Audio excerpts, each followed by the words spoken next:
AP ప్రభుత్వం అసెంబ్లీలో 2026-27 వార్షిక బడ్జెట్ను ప్రవేశపెట్టింది. భారీ అంచనాలతో బడ్జెట్ను ప్రతిపాదించింది సర్కార్. పలు కీలక రంగాలకు కేటాయింపుల్లో ప్రాధాన్యత ఇచ్చింది. సూపర్ 6 పథకాల్లో రెండింటి అమలుకు నిధులు కేటాయించింది. గత ప్రభుత్వంలో ఆర్థిక లోపాలు, వ్యవస్థల నిర్వహణలో వైఫల్యాల గురించి ఆర్థిక మంత్రి పయ్యావుల కేశవ్ తన బడ్జెట్ ప్రసంగంలో వివరించారు. ఏపీ ప్రభుత్వం 2026-27 వార్షిక బడ్జెట్ను అసెంబ్లీలో ప్రవేశపెట్టింది. ఆర్థిక మంత్రి పయ్యావుల కేశవ్ 3,32,205 కోట్లతో బడ్జెట్ ప్రతిపాదించారు. ఇందులో రెవెన్యూ వ్యయం 2,56,143 కోట్లు కాగా మూలధన వ్యయం 53,915 కోట్లుగా తెలిపారు. రెవెన్యూ లోటు 22,002 కోట్లు ఉండగా ద్రవ్యలోటు 75,868 కోట్లుగా వెల్లడించారు. ప్రాధాన్యత రంగాలకు భారీగా కేటాయింపులు చేశారు. డిప్యూటీ సీఎం పవన్, లోకేష్ శాఖలతో సహా సంక్షేమానికి బడ్జెట్లో ప్రాధాన్యత లభించింది. బడ్జెట్ అంచనాలు 26-27 ఆర్థిక సంవత్సరానికి మొత్తం 3,32,205 కోట్ల రూపాయలను ప్రతిపాదిస్తున్నాను.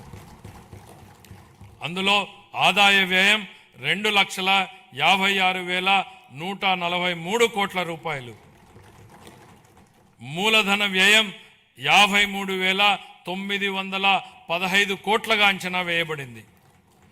ఆదాయ లోటు సుమారు 22,002 కోట్లు కాగా ఆర్థిక లోటు సుమారు 75,868 కోట్లుగా ఉండవచ్చని అంచనా.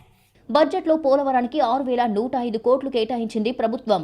విశాఖ ఎకనామిక్ రీజియన్ ప్లాన్ను ఇప్పటికే సిద్ధం చేశామని, విశాఖ, అమరావతి, తిరుపతి రీజియన్లను రాష్ట్రానికి కీలక గ్రోత్ ఇంజన్లుగా గుర్తింపు ఇస్తున్నట్లు ప్రకటించారు. అందులో భాగంగా రాయలసీమ రీజియన్ను గ్లోబల్ హార్టికల్చర్ హబ్గా మార్చాలని అనుకుంటున్నామన్నారు పయ్యావుల. 2030 నాటికి ఉద్యాన పంటల విస్తీర్ణాన్ని 14.41 లక్షల హెక్టార్లకు పెంచబోతున్నట్లు వెల్లడించారు. అనుసంధానతను బలోపేతం చేస్తూ 4,000 కిలోమీటర్లకు పైగా గ్రామీణ రహదారుల పనులు చేపట్టడం జరిగింది. వీటిలో అనేక పనులు పూర్తి చేయడం జరిగింది. మిగతా పనులు ముగింపు దశలో ఉన్నాయి. దీని ద్వారా దూర ప్రాంతమైనటువంటి గ్రామాలలో మార్కెట్ ప్రాప్తి, ఆదాయ వృద్ధి మరియు ఆర్థిక స్థిరత్వం మెరుగుపడుతోంది. శాస్కీ కింద 2,123 కోట్లను కేటాయించడం జరిగింది. రాజధాని అమరావతి నిర్మాణానికి 6,000 కోట్లు ప్రతిపాదించారు.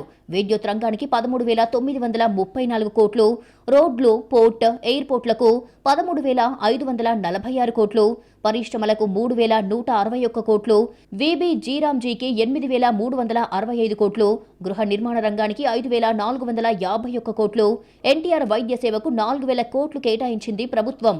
2019-24 మధ్యకాలంలో గృహ నిర్మాణ పథకాల కోసం కేటాయించిన 3,300 కోట్లను ఇతర ప్రయోజనాలకు మళ్లించారు.